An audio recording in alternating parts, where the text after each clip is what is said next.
I'm Jono Buchanan, and in this video I'm going to be using one of my favorite Logic tricks, which is to import sounds and settings from another project without having to close the project that we're working on at this moment. Let's just hear this little drum pattern that I've put together, and then we're going to think about how beneficial it might be to be able to add sounds from another project.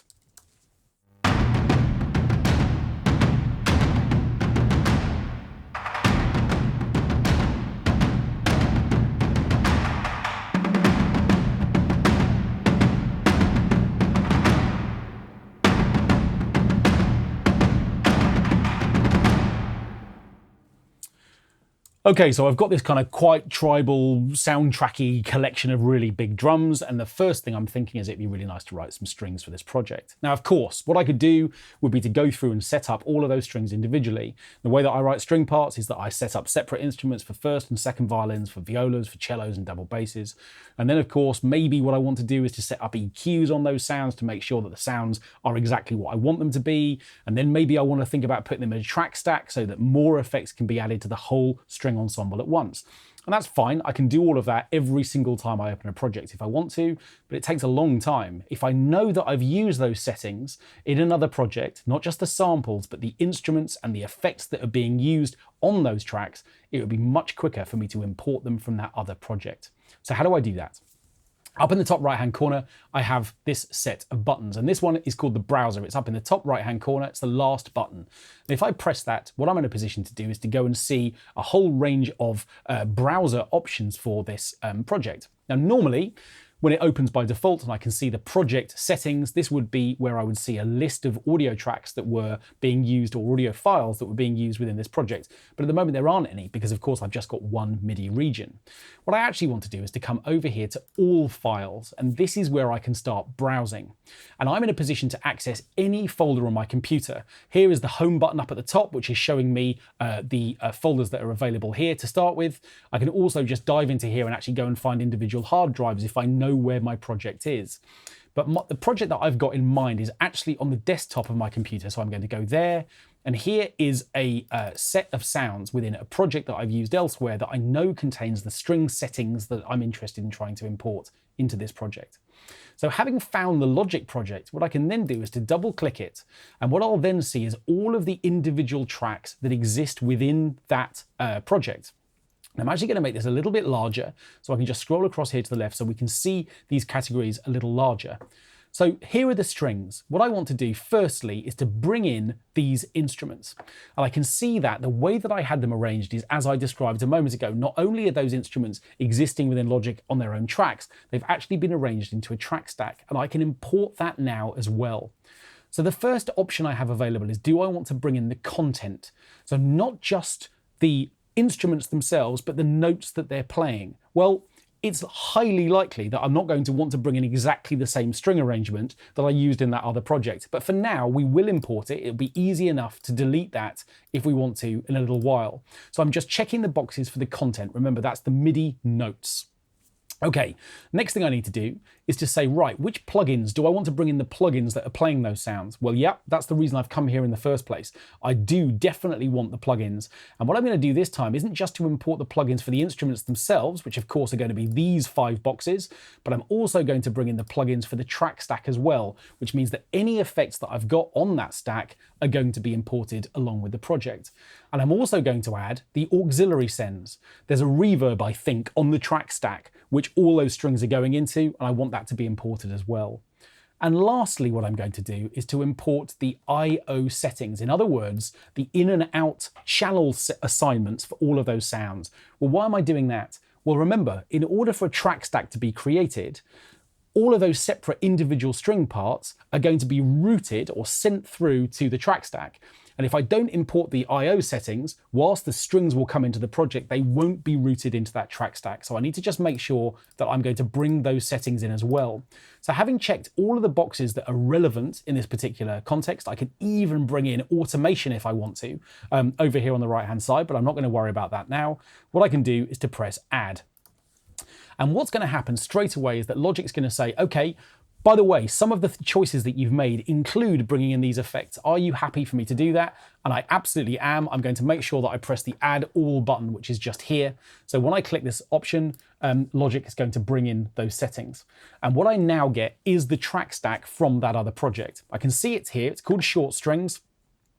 And here is all of the MIDI that exists within that project. Now, as I say, normally from one piece to another, you might decide that you want to write for strings, but that doesn't necessarily mean all the same notes and all of the same rhythms. So without even listening to this, I'm going to just select these parts and throw them away.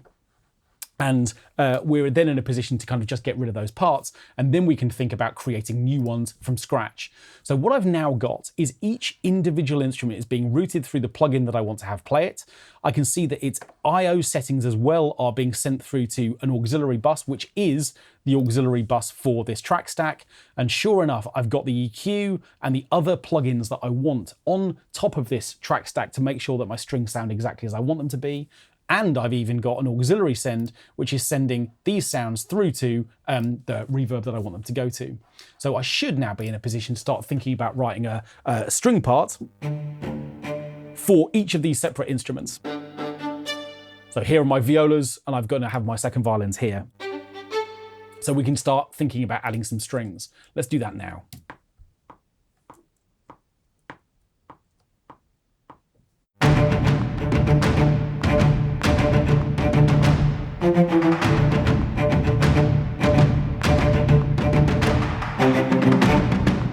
Okay, let's go with this little rhythm here. And what we're going to do is do this really fast. Let's make these all in time using a little bit of quantize.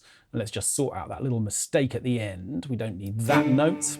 And in fact, actually, I might leave a little break there for those high drums. And what we'll do is then make this a little bit shorter and just repeat it. So we've got our cellos playing this main rhythm. What I'm then going to do is to take this part and copy it down to the double basses here as well. And I'm going to drop those by 1 octave. And what we'll then do is to just have those come in for the second part of that. Let's just hear how the cellos and double basses sound.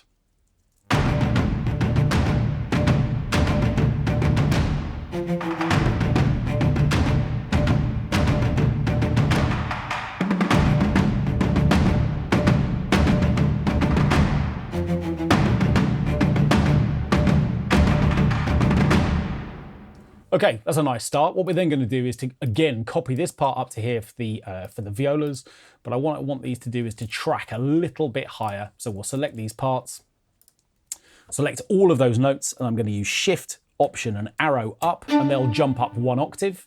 And what I'm actually going to do is to have these play, I think maybe the sort of minor third above this, this D. So we'll take all of these notes up to an F, and I think that means we're going to need to make one little adjustment there to make that an A. Let's just see what that sounds like.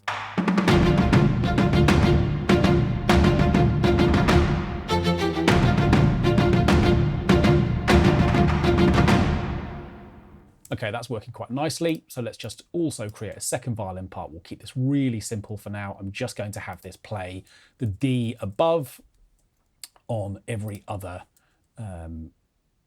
bar line, I think. Let's just take these notes out here just to make life a little bit easy.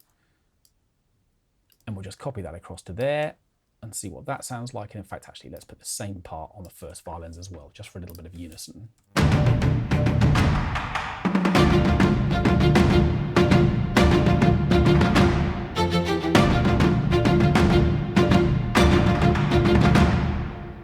And I've just transposed those first violins up an octave just so we get those little sort of spikes on those notes. So within this project, what we've done is we've imported a whole range of string sounds from another project, which is much, much quicker than setting up all of those instruments from scratch. Remember, we didn't just bring in the instruments, we brought in their plugins, we brought in their routing so that the track stack that these strings were assigned to was maintained within this project. And you can see that we've just begun to sort of sketch out a little basic string arrangement, benefiting from the fact that all of those sounds are immediately up and running and sounding like we want them to. So importing sounds, remember, go up to the browsers and up in the top right-hand corner, go to the folder where you know your project is, go all the way through, find that Logic project and double click on it, and you'll see all of the lists of the sounds that exist within it, ready for you to choose the settings that you want to import.